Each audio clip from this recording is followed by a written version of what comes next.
Uy, ano yan? Pati ba naman si Rizal, hindi nakaligtas sa AI na yan. But alam niyo ba na Rizal wrote a poem titled Mi Retiro or My Retreat, and that poem is all about his life during his exile in the Pitan. The first six stanzas of Mi Retiro reflect Jose Rizal's deep connection with nature as a source of tranquility and healing. In those lines, Rizal described his humble retreat, a nipa hut nestled beside a beach and a green mountain where he finds solace. The natural surroundings with the sea's calming presence, and the flowing brook's melody offer him both physical and emotional refuge. Rizal contrasts the simple beauty of his surroundings with the chaos and the noise of the outside world. The stillness of the forest and the rhythmic sounds of nature become a form of therapy, soothing his intellect and easing his grief. The imagery of sea, which carries with it both beauty and sorrow, symbolizes his internal emotional journey, reflecting his desire for peace but also acknowledging the burdens he carries. In Mi Retiro by Rizal, I see how he sought peace and clarity in nature, a theme that is really hits home with our generation today. Kahit na we live in a hyper-connected world na puno ng ingay from social media, news, and endless notifications, marami sa mga kabataan or marami sa atin ngayon ang naghahanap ng moments of solitude and self-reflection just like Rizal did. The simple nipa hut and the gentle sound of the sea and the natural beauty of his surroundings symbolize an escape from society's pressures, parang mental retreat na hinahanap natin para makaiwas sa burnout and overstimulation. But here's the twist. While Rizal found peace in nature, marami sa atin ngayon ang nagsisearch for digital retreats gamit ang mga mindfulness apps, pag-log off or pag-deactivate sa social media, or finding comfort in curated online spaces. The idea of solitude and simplicity is still timeless. Rizal's peaceful haven in nature mirrors our generation's need to pause, reflect, and find meaning beyond the chaos, just like how we unplug to reconnect with ourselves in a world that never stop talking. We really have to, reconnect with ourselves. And what I realized upon reading the few stanzas of the poem is that sometimes we really just have to disconnect to reconnect with ourselves. Kasi dapat hindi natin nakakalimutan yung sarili natin. Hindi lang dapat tayo konektado sa paligid natin or sa mga kaganapan sa paligid natin. Kailangan din nating maging connected sa sarili natin. Huwag dapat natin kalimutan yun. Kaya, ano pang inaantay mo, ante? Mag-disconnect ka na. Ay! At night, it is a mystery. Its diaphanous element is carpeted with thousands and thousands of lights that climb. The wandering breeze is cool. The firmament is brilliant. The waves narrate with many a sigh to the mild wind. Histories that were lost in the dark night of time. So dito, kitang-kita natin kung paano ginamit ni Rizal ang nature para mag-reflect ng mystery at wonder. Gabi pa lang pero parang buhay na buhay yung paligid. Yung mga alon parang may sariling kwento na gusto nilang ibahagi. So I think this captures Rizal's fascination with the timelessness of nature and its ability to preserve stories. Mga kasaysayang nawala na pero nandiyan pa rin sa paligid natin. Next is, this said they tell of the first morning on the earth, of the first kiss with which the sun inflamed her breast, when multitudes of beings materialized from nothing to populate the abyss and the overhanging summits, and all the places where that quickening kiss was pressed. Ito naman, parang mythical yung dating as if na ang alon at hangin ay mga witnesses sa creation ng mundo. So like, grabe ang imagery niya kasi makikita mo kung paano nagbabalik tanaw si Rizal sa beginning of life, sa mga moments kung saan ang mga bagay ay nagsimulang mabuo. And next is, but when the winds rage in the darkness of the night, and the unquiet waves commence their agony, across the air move cries that terrify the spirit, a chorus of voices praying, a lamentation that seems to come from those who long ago drowned in the sea.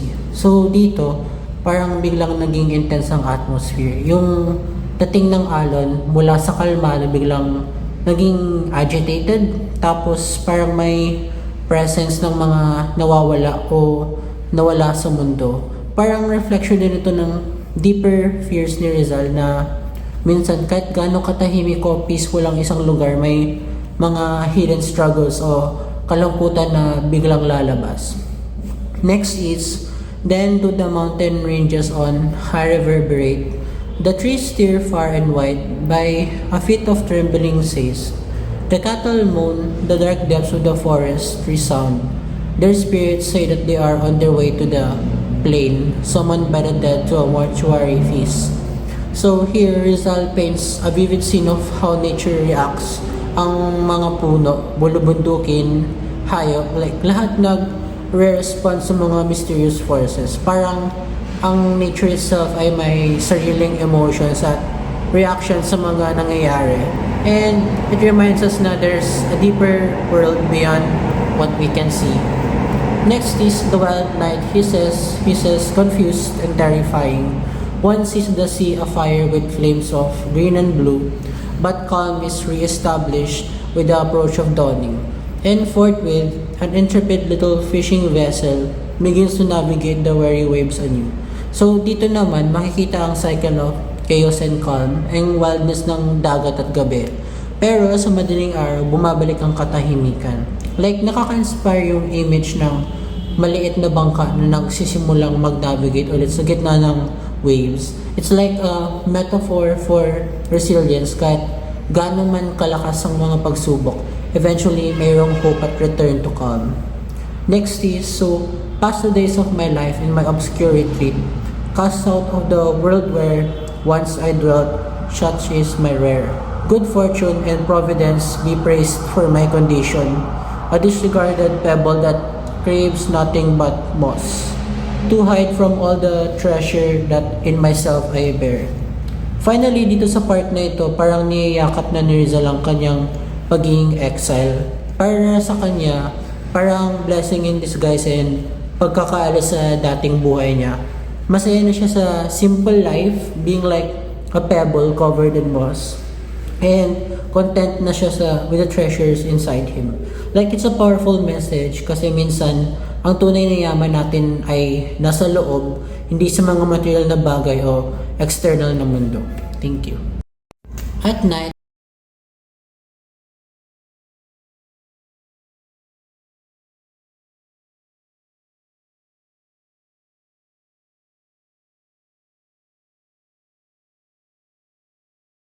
Hello guys, it's me Lidan, and I'm going to draw my understanding in me Retiro of Jose Rizal. This passage deeply and vividly showcases the author's extraordinarily rich inner world and intricate emotional state.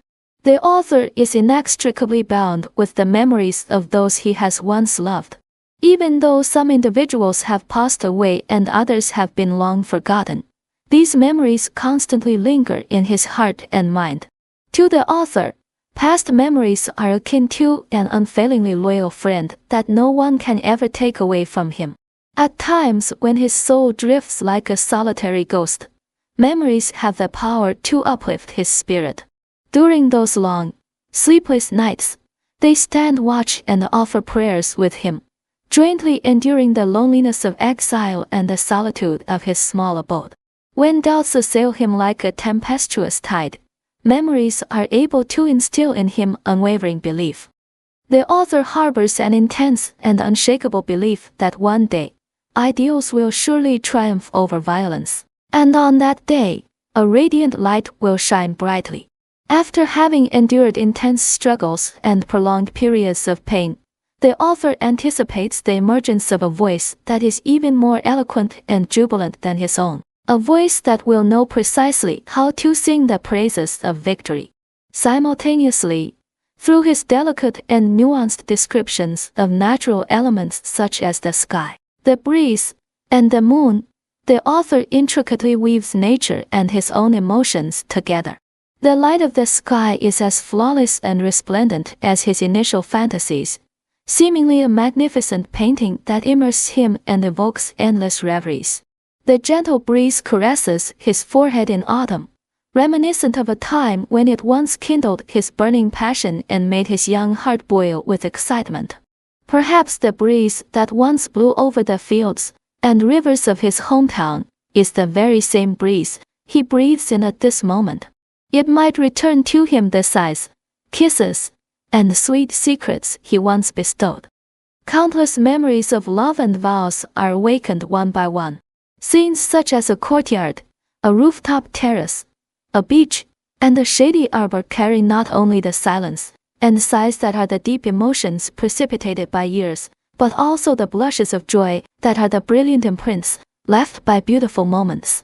In conclusion, this passage powerfully expresses the author's profound cherishing of the past, his unwavering belief in loneliness, his deep love for nature and his hometown, as well as the multifaceted and complex nature of human emotions.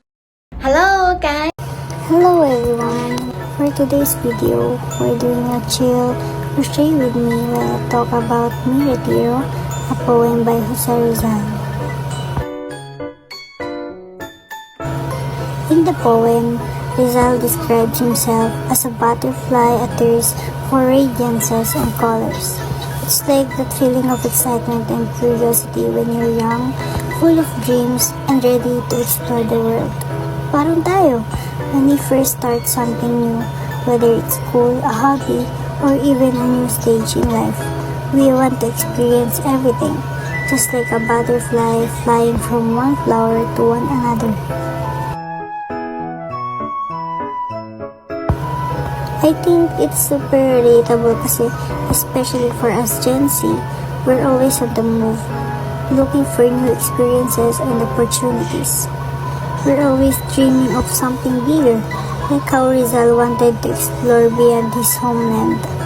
In a way, we're all like butterflies, chasing after the things that make us feel alive and inspired. But at the same time, Rizal reminds us that while the butterfly explodes and dreams, there comes a point na mapapagod din siya. Just like us, minsan, when we've seen and done a lot, we want to go back to where we came from or look for something that gives us comfort.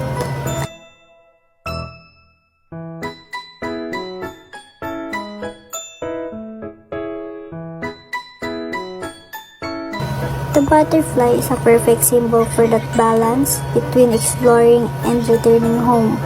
It's like saying, go out, live your life, but don't forget your roots. And so crochet, this butterfly represents that spirit of freedom, curiosity, and at the same time, the longing to find our place in the world.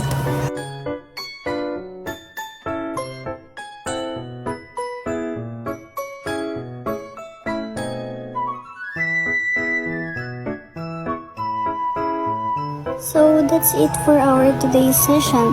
I hope you like it.